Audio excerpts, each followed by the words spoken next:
Let Century Management Solutions get you to your next medical appointment. They specialize in non-emergency medical transportation, connecting patients to care, safety, reliability, and on time. Their advanced technology platform seamlessly coordinates patients, healthcare providers, insurers, and transportation partners all in one powerful network. With over 200 trusted transportation providers, they deliver scalable solutions backed by real-time tracking and complete transparency. Go to SENTRYMS.com. In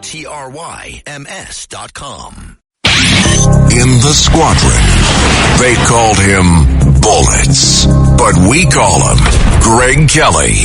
Greg Kelly is on the air On the Red Apple Podcast Network. Okay, this is me. Yes, my message remains firm.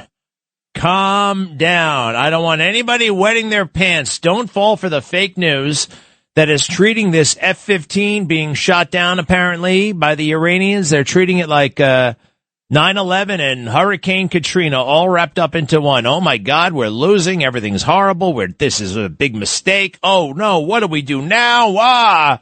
Just chillax, all right? These things can, will, and do happen in war. Even when you have a great big kick-ass military like we have, and they got a ragtag, rotten military. All right? It's going to happen. It's just a matter of, it's like the odds. It's the numbers. It's a numbers game. Sooner or later, they're going to shoot up one of those bottle rockets that they got, and they're going to get lucky, and they're going to shoot one of our guys down. And that's what they did. An F-15 Strike Eagle. I got to look up the exact year. I think that plane first flew for the first time in like 1973. That plane is old-timey. Now it's updated, and they actually continued to make them, so I have no idea when this model was made. But it's older. It's got all kinds of very sophisticated avionics and systems. It's not as stealthy as the F-35, so they know it's there. The enemy might know it's there. 3 of them were shot down earlier in the war by mistake. That's what we think. That's what we're told. Remember, they took off out of Kuwait, and they were all shot down, and the pilots all ejected, and we actually saw that girl, and she was so happy that she lived. It was a pretty amazing moment. I just want people to understand that, look, having been to war, and I've been to war, I will be clear, as a civilian correspondent for Fox News during the 2003 invasion. I was also in a combat environment, although it didn't feel like real combat, but it was, during Operation Southern Watch, enforcing the no-fly zone in the late 1990s over Iraq. And every time I got in my plane, it was like you're going to get shot down. I took a weapon with me. I sanitized my wallet. I sanitized my flight suit. What does that mean? You don't fly with your driver's license in it. You don't want the enemy to know where you live. You don't fly with a patch from your squadron. You don't want them to know that right away. You don't fly with another patch on your shoulder about the cool Harrier that's back. You don't want to advertise any of that stuff. If they want to find out about it, they're going to have to learn how to find that out for themselves. We're not going to help them find that stuff out. We train for this. Pilots train once they eject. They also train to eject. Got to keep that in mind. Planes go down. They go down by accident. They go down when mistakes are made. They go down when mechanical, and they go down when they're shot down. And it happens in every war. And that's why we send all these pilots to special schools to learn how to evade the enemy, to learn how to find, rescue helicopters, whatnot, friendlies, and should they be captured, how to be a POW. There are movies about how to be a prisoner in federal prison. Like there are those prison coaches, those guys who did time, and then they actually have businesses where they tell people, what to do in jail, right?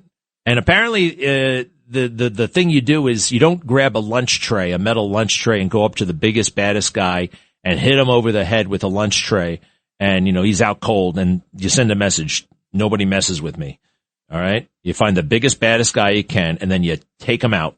And then everybody knows, I'm not going to mess with that guy. That is a myth. Hey, I was right. The McDonnell Douglas F-15 Eagle made its first flight on July 27th, 1972. How about that, huh? That's 54 years ago. Yeah, 54 years ago. What was 54 years before then? I don't know. But it was a long time ago. No, it was 1916? 1920? No, 1918. 1918. You know what we had then? You know what kind of little primitive planes we had back then? See how far we went from 1918 to 1972? And then 1972 to 2026, we're still flying the same damn airplanes. It's like we plateaued. We plateaued. And we got comfortable. I think one of the reasons why we got comfortable is because of color television, washing machines, processed food, freezers, refrigerators. We don't have to, we just became a little bit fat, dumb, and lazy as a country. As a country, we did. I did. I don't know. Maybe I should just speak for myself. I know I'm not the only one. Oh, yeah. Look at this guy. Look at this guy on Fox News right now. Give me a break. He's running for Congress. All right. Dude, if you wanted to be in the military that bad, stay in the military. Are you running for Congress? He's wearing, oh my God, he's like a cartoon character. Look at this guy, Lieutenant Colonel Dan Rooney. And he's, okay, wait. I got to take a picture of this before he goes. This is a little bit much. Hey, you think this guy's a fighter pilot? Dan Rooney. He's sitting down. He's got a painting of an F-16 behind him. He's wearing his flight jacket, right, with a medallion in the middle and an American flag trifold in the middle. He's got his oversized pilot wings. He's got the helmet he wore, I guess, on active duty. He's got an American flag. He's got another American flag. He's got mini airplanes. I mean, look, if you wanted to be, if you're that into the military, you should have stayed in the military. He's running for Congress now. And that's the beef I have. Some of these guys, it's like, okay, that was nice. You could be a podiatrist and run for Congress. In fact, I think we have some. If you're a podiatrist, do you have a foot skeleton behind you? No, you don't make a big deal out of it because, quite frankly, it doesn't really, it just shouldn't be the thing. But man, oh man, when you're in the military, you really drive that down everybody's throat. Why is that? Why is that? Because they want to trade in on their service. They want to feel superior to others, and they use it as a weapon, actually. Some people use it as a weapon. What is it, Carlos? What about the beers he has on the side? What about the who? The beers he has on the side, on the shelf. Those are beers? Yeah. I don't see that. What beer are you talking about? Are you drinking beer? What the hell are you talking about? Next to the American flag, on the right of it. All right. No, I don't see that. Are you drunk? That's not a beer. That's not beer. Let me see here. I don't see what the hell you're talking about, man. Are you one of the many pot smokers that we have here at the station? Yeah, I don't know about that one. All right. We want these guys to get home. I just don't want anybody panicking. However, we do have a problem with the Pentagon chief, Hegseth. He has fired the chief of staff of the Army, a guy named Randy George. Now, at first, I wasn't going to say anything about it. I have a lot of beef with Hegseth about a lot of things. But one thing I actually don't have too much of a beef with is firing generals if they're ineffective. But I have heard now from some of the people who I just so respect, trust, I adore these people, and I have now gotten numerous reports that this was a malicious termination, that Hegseth has a massive chip on his shoulder, that he is insecure, he's paranoid, he doesn't know anything. He's also on very thin ice with President Trump. They haven't forgotten that he lied to them when he got the job. You got to fill out a questionnaire. Hey, is there anything we should know? Have you ever signed a confidential agreement with anybody? Have you ever done this? Have you ever done that? And Pete said, no, I haven't. But he paid tens of thousands of dollars to a woman who accused him of sexual assault. That would have been helpful for them to know. Pete never should have entered that agreement if he was innocent, right? You guys know that I was accused once. And I never, ever, ever would have given that person a penny. Ever. I think I would rather have died, to be honest, before there was just, it didn't happen, and I was not going to be extorted. So that's how I played it. Of course, became public. It was embarrassing, bit of a scandal, but I was innocent. And I held my head high. But Pete was ashamed and tried to cover it up, but it all comes out, right? It all comes out. Now he's firing good people who deserve to be there. Randy George, the Army Chief of Staff. You're going to fire him in the middle of a war, and then he fired 2 other generals? I understand we have civilian leadership. This is starting to remind me of Kristi Noem over at DHS, right? And that Corey Lewandowski guy running around firing everybody. What was that all about? So they're overtones, and I felt sorry for him with the Signalgate thing, but that was a problem. Now I'm getting even angry at Dan Kane. And going back to this plane crash, it's not a big deal that we had a plane crash. What is a big deal is it looks to me like the military lied about it. CENTCOM put out a statement that said, we have no, this is a lie. The IRGC is lying. All of our planes are accounted for. Now, all of our planes are accounted for was kind of interesting. I was wondering if that's a non-denial denial. We know where all of our airplanes are. Does that mean you knew that an airplane was on the ground burning? I mean, it's not missing, so it's accounted for. You know where it is. Is that the game you were playing? Because that's, as Ed Koch would say, too cute by half. Don't pull that stuff. And I get a little bit more, hip to what Dan Kane was doing the other day. Comes out, he's got 10 minutes to speak.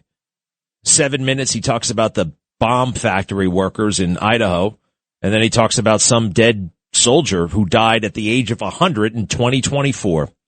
That's a way to run out the clock. That's a way to not inform the American people. Do you see what I mean? You see the game he's playing? I think it's clear as hell. You can see it from space. Speaking of space, the astronauts up there on Artemis have just taken a beautiful picture of the planet Earth. Now, that's what they always do in space, right? Well, not like this, because now we are far away from Earth. You know what they did? They took a picture of the full Earth. You've heard of a full moon, right? Right? Well, we're far enough away that we can see that. You got to be a certain distance from the Earth to see a full Earth. And we haven't been that distant from the Earth since 1972. So we have a brand new picture of the full Earth. And I'm looking at it on my phone. It's beautiful. Quite frankly, it looks a little bit darker than it did 50-something years ago. It doesn't look as pretty. I think they may have touched that one up a little bit. Can you do me a favor and put the Fox on? I want to see what this Dan Rooney guy, give me a break. It looks like he's showing up to audition for Top Gun 3, with all those stars. Do you think he looks a little bit goofy there, Carlos? He does, right? It's a little bit much. Pump up the volume for a moment. My wife and kids goodbye. And the realities of that moment become front and center on this Good Friday. Is we had this crew go down on that F-15E, and that's where we can go as civilians for these families, for everybody fighting in Iran right now, is our thoughts and prayers. Well, Dan Rooney, thank you so much for joining us today. We really appreciate it, and we may come back to you later, so thank you, sir. We're going to have more on this breaking news. Stick with us. We're just going to go away for a quick break. Who's that? Oh, that's Benjamin Hall. Good guy. Benjamin Hall is the one who was severely wounded in Ukraine. Remember that? Anyway, I wasn't impressed with that pilot. Again, too much with it's like a costume. I'm sorry, man. You're out of the military. All right. Civilian leadership. People don't know their place sometimes. I'll be right back. 800-848-9222. 800-848-9222. Greg Kelly on the Red Apple Podcast Network. All right. One of the best military minds in America right now is General Jack Keane. General Keane is really something else. He kind of got America out of the tightest jam, one of the tightest jams it had ever been in with the Iraq situation. He was one of the architects of the surge, which was probably the way to go. If you look it up, it's amazing what one smart guy who is motivated can do. The story goes, is chronicled in one of those books, and sometimes those books are a little bit much, but he was watching TV and he hated how things were going. And he got on the phone and he said, he called the White House and asked to speak to the president and other people. And he just started planning this thing from his basement. He was retired at the time. Jack Keane, by the way, is a New Yorker. He is a Fordham graduate, if I'm not mistaken. All right. Here he is laying out like the latest. All right. The latest situation as he sees it on Fox News with our friend, and he's a pal, Brian Kilmeade. Go ahead with that, please. But the reality is they're in control, and we cannot let that stand. That is the issue. Not that they would open it up. It's the fact that they are in control. And that would be a strategic victory for them, because then they're impacting our allies and partners in the region. They're controlling when do they shut it down. They could shut it down again and interfere with things when things aren't exactly going their way. That cannot happen, in my view. What we have to do is open it up ourselves, and we have the capability to do that. There are well thought out plans to do that. So you've seen these plans? I understand in a general sense what it is. And those plans, the people in charge of them have a lot of confidence in doing it because they play war games and the like to do this sort of thing. We think we can absolutely accomplish that mission. And then at some point we would pass it to allies and partners for them to continue to do it. We may have to give them a couple of assets that we have that uniquely that they may not have.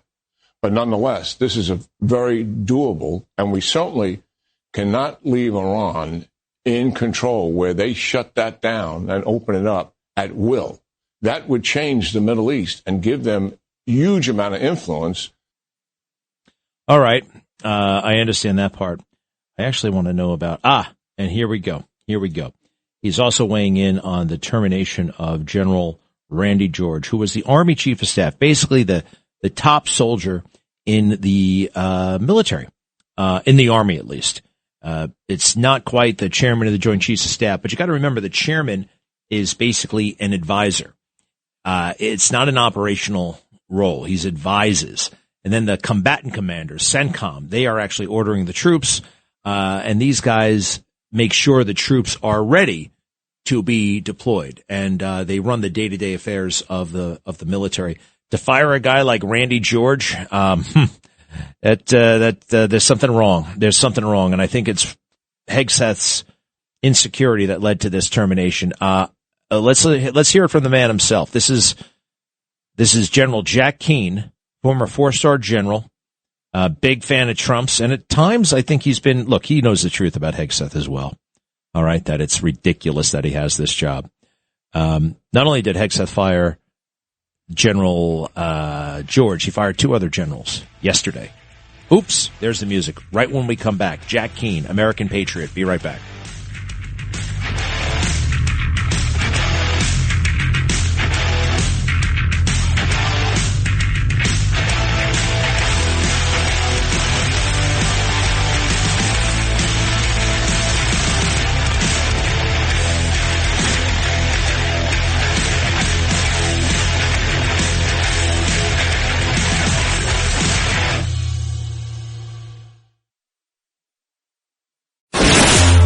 Greg Kelly, entertaining and informative on the Red Apple Podcast Network.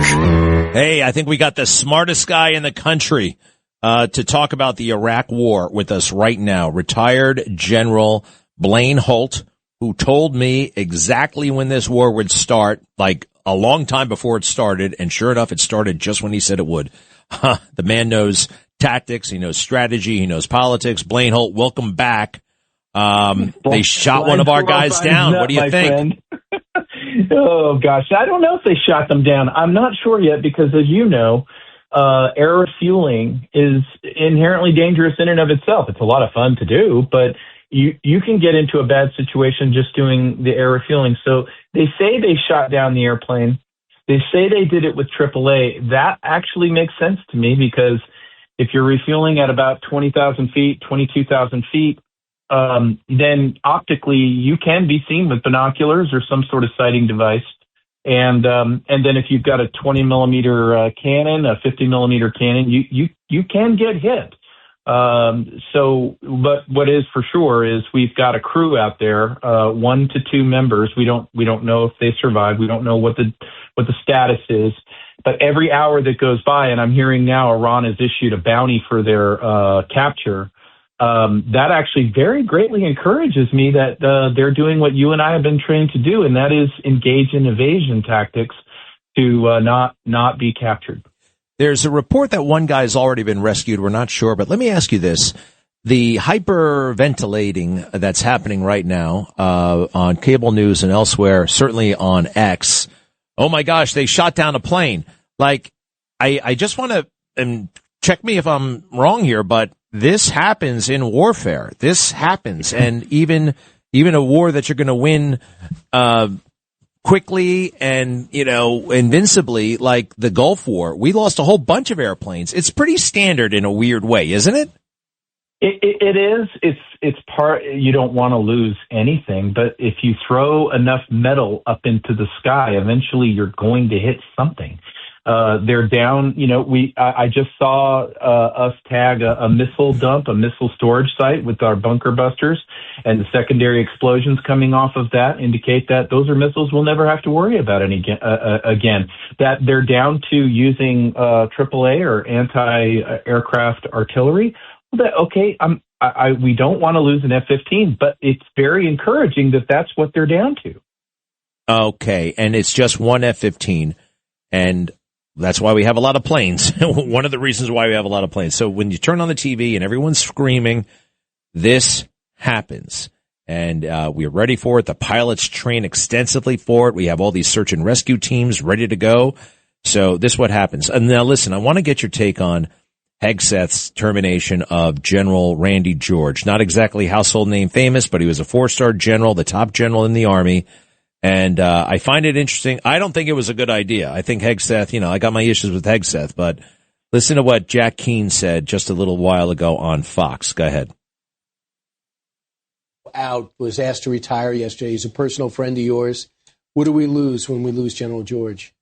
He's a generational chief of staff, as far as I'm concerned. I haven't seen anybody quite like him. He's got the intelligence. He's got the discipline. His warfighting experience is enormous. He's got the warrior ethos, and he's transforming the Army and taking it into the new technology and warfare that is so changing. Right. The truth is he's leading the other services in most of all of that. Right. And I don't agree with his dismissal for sure, because of what he's doing to the Army and the change it's impacting the department writ large. That's what I've heard, too. General, it was great to see you. Good luck at the Yankee game today and keeping up with everything. Thanks so much for coming in. So what do you think, General Holt, what he said? And well, first, what are your thoughts about the termination of the top general? I just don't share General Keene's comments at all. Neither General Keene nor I understand the circumstances that surrounded this being relieved of your position. There's probably a lot more to the story. I also know personally this general, and I will say that no matter what happens, he certainly was the chief of staff at a time when many of our soldiers were forced to take an experimental vaccine and had their careers handed to them, many very highly decorated. He certainly didn't push back or resign when the DEI woke Marxism crap came down the line. And so I'm not certain of the details of his dismissal, and I'm not sure what was warranted. What I can say is that what I expected when President Trump was inaugurated was that there was going to be a lot of firings over just the two issues that I named, including the one about Kabul falling for certain generals. And that didn't happen. So I think that there's been a lot of running room to have second and third chances for the Corps of Flag officers. There certainly wasn't a rampage of firings. And I thought there was going to be. And so I'm not sure why General George has been dismissed. But I would say that I don't think that General Keene knows either.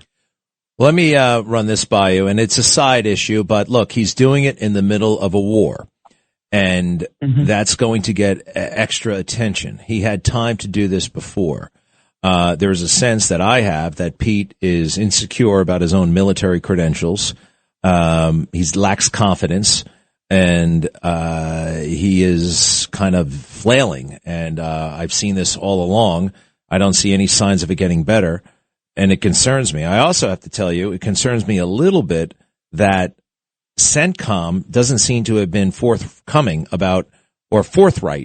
about this aircraft and its status. They put out a statement last night saying, well, all our aircraft are accounted for. The IRGC is lying.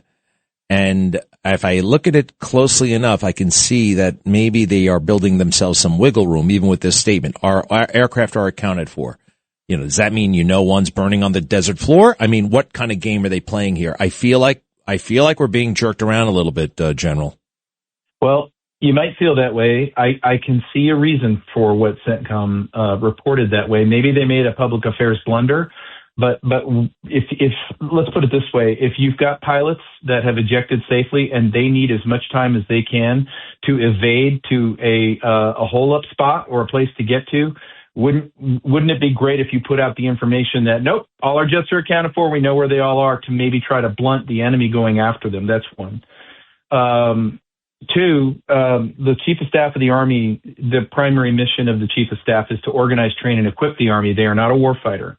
And so a lot that's going to be lost on a lot of Americans in nuance. But I would also say is there is no way possible that a chief, a 4-star general, can be relieved without the president's concurrence or the president initiating that. And so you and I both have mulled over choices that Secretary Hegseth could have made that would be different choices. And you and I have always agreed on those things.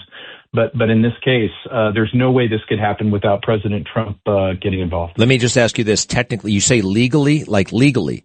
Is there legally? Because could Hegseth, I personally, I believe that he legally has the authority to fire a general. I think he legally has the authority to remove a general. Yeah. Maybe I misspoke. What I'm trying to be very clear on is that while he has the ability to, he would not do that without the president getting involved.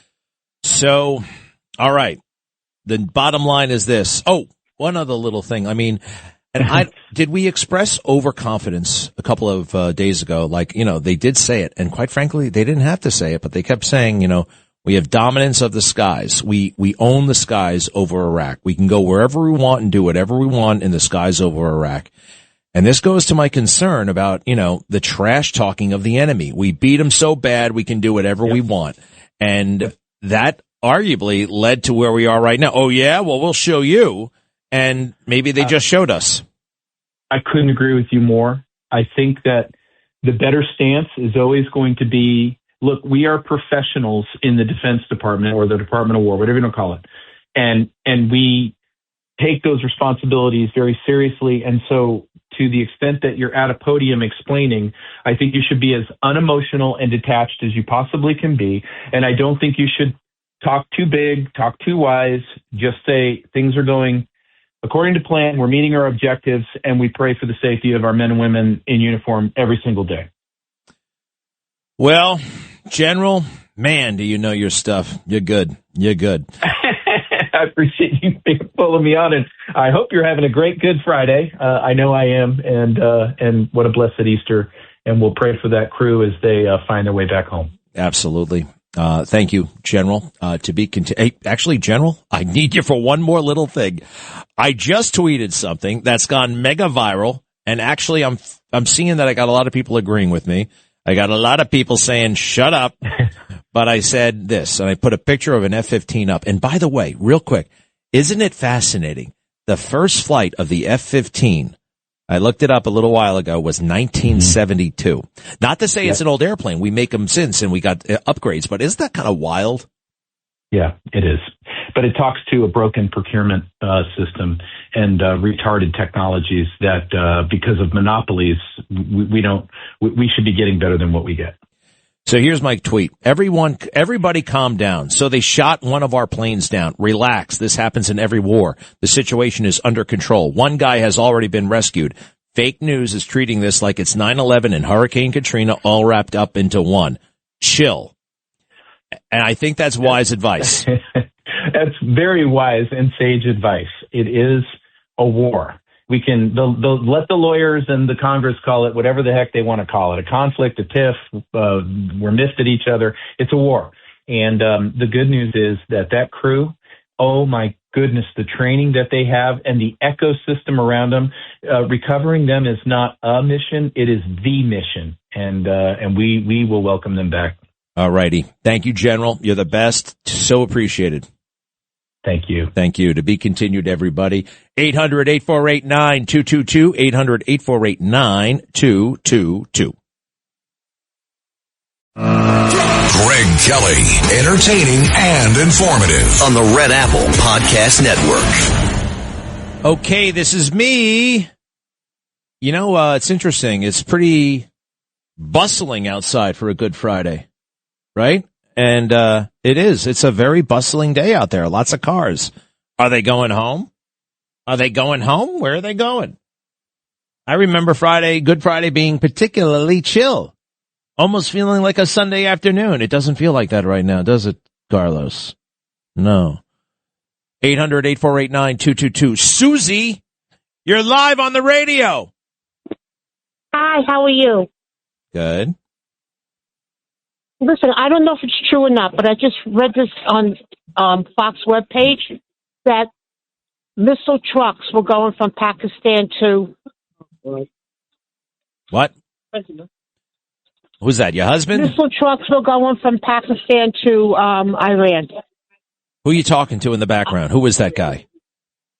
Oh, that was the guy, I'm a pizzeria, I'm in a restaurant. I'm sitting down there. All right. But, okay, but whatever. I don't know if it's true or not, but I read it on the internet this morning that trucks with missile launches were going from Pakistan to Iran. Well, that doesn't sound like it, it could happen. It could happen. Absolutely. However, Pakistan is kind of on our side in all of this. Pakistan's a squirrely country, but they have all kinds of weird Al-Qaeda elements and stuff like that. Very complex. And Iran is somewhat porous. You know what I mean? A lot of things go in and out. I'll take a look into that. It would not surprise me, but guess what? It may not be coming from Pakistan. It may be coming from China, you know? Because to go to Iran, I think you got to go through Pakistan if you're coming from China. So there's that to worry about. What restaurant are you eating in? Oh, shoot, we lost her. Who's this? Naz? What's your name? Naz. Yes, Greg, how are you? Did you receive the gift for your daughter? Oh, no, I didn't actually. Shoot, sorry. Thanks for sending it, but no, I haven't gotten anything. What was it? Remember I told you I created an alphabet that turned your daughter's name into an art form. It's like a painting. That's beautiful. So sooner or later, I'm going to get it. I must say, I get mail sometimes, and it's like, whoa, this came, this is from last August. Happens all the time. I just get it. It gets bounced around the office a lot. You know what I mean? But I'll get it, and I can't wait to see it. And you're so thoughtful. Why'd you do that for me? Thank you, by the way. But why me? Or why her? The thing I want you to do, if there was any kind of soldier who have their daughter, the son, who wants one, let me know. All right. We'll see what you got. Thank you very, very much. I'll see you later, pal. It's wonderful being a dad at this stage of the game. She's only 6 years old. And then I have the 4-year-old. And it's a wonderful, wonderful moment. Yeah, people are upset. And some people are thrilled. Hey, real quick. Gavin Newsom is married to a real fruitcake, isn't he? Her name is, what's her name again? Jennifer? She's actually a very beautiful woman. I find her very attractive, I must say. But her brain is all messed up, all gobbledygook up there. You ready for this? All right.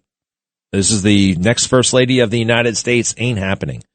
Especially after I published my hit piece on Gavin Newsom's new book. I meant to have it done by now, but you know what the hardest part of writing a piece is? Well, writing it. And then the last 10%. The last 10%, the fine points, everything, you know what I mean? And then I want to make it perfect. You also want to make it bulletproof, you know what I mean? Something that is, you gotta anticipate what people are going to say. Not everything they're going to say, but some of what they're going to say, and kind of preemptively take care of that argument, rebut it preemptively. Okay, go ahead. I've given our boys dolls. Even if they tear the head off, I've given them dolls to learn that care and caregiving is not just an activity that's reserved for women, but that it's also an activity that is a responsibility of men. What I've done with both my daughters and my sons is if I'm reading a book and the protagonist is a male, I just change the he to a she. And it just normalizes for my sons in particular. I don't even just do it for my girls. I do it for my sons because I want them to see that women can be the center of a story, that women matter, that women are interesting. At the end of the day, we're all kind of like in this place in history maybe where we're recognizing what it is to ultimately deconstruct all these gender roles and ultimately be human. And that's exciting to me. So, I'll just continue to kind of do my work and try and deconstruct all of these like limiting narratives about ultimately what it means to be human. What a nut job, huh? Can't you just get a job in some office and keep your mouth shut? What? I mean, that's her mission, by the way. She wants to blow up gender norms, gender expectations of youth. She said, gave her, I don't know. I remember as a kid, I was playing with G.I. Joe and they called it a doll. I straightened them out so quick. It's not a doll. It's an action figure. And there's a huge difference. Who's this? Jim? Hello. Yes, hello, Greg. How you doing? I like your show very much. I'd like to know what your views are on sealing the border from the Democrats ever opening it up again. Yeah, it's interesting, right? Because we sealed it by just aggressively sealing it. We have all the laws, all the tools, everything we need to seal. You didn't need any new laws, right? I wonder if we pass a law to make them keep it closed.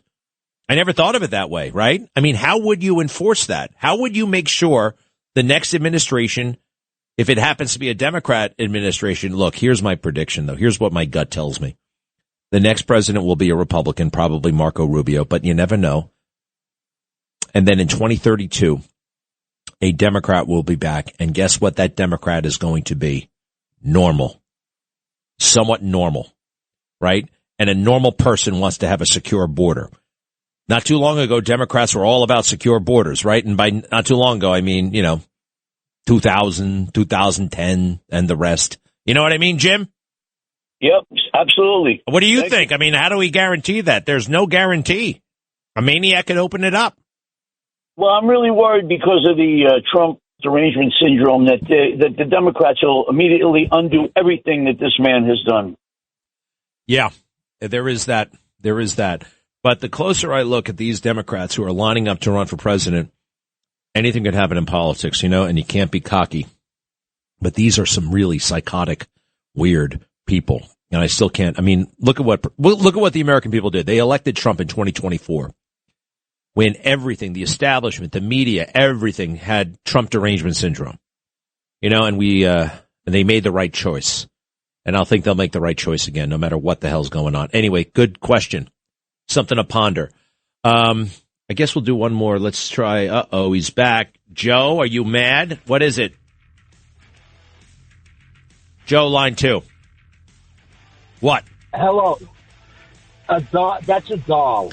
Okay. What is a doll? G.I. Joe. The same way. Stop it. I already told you it's an action figure, and there's a world of difference. You got that?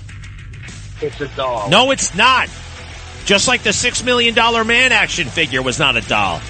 It's an action figure, not a doll. Barbie is a doll. All right? Luke Skywalker was an action figure. Jeez. Thanks for listening to The Greg Kelly Show. You can hear The Greg Kelly Show weekdays at 12:15 on 77 WABC. If you like the podcast, share it with your friends and listen anytime at WABCRadio.com and download the WABC Radio app. Hit that subscribe button on all major podcast platforms. Plus, follow WABC on social on Instagram, TikTok, Facebook, and X. See you next time for a new episode so you never have to wonder. What the heck is going on here? Sacco and Feliz, New York and New Jersey's premier attorneys at law. Their team brings decades of experience across a wide range of practice areas. Whatever life brings, they're your legal team. From everyday matters to complex cases, they've got you covered with the experience you need and the results you want. Because when life gets complicated, they make it simple. SaccoFeliz.com. SACCOFILLAS.com. 2 C's, 2 L's.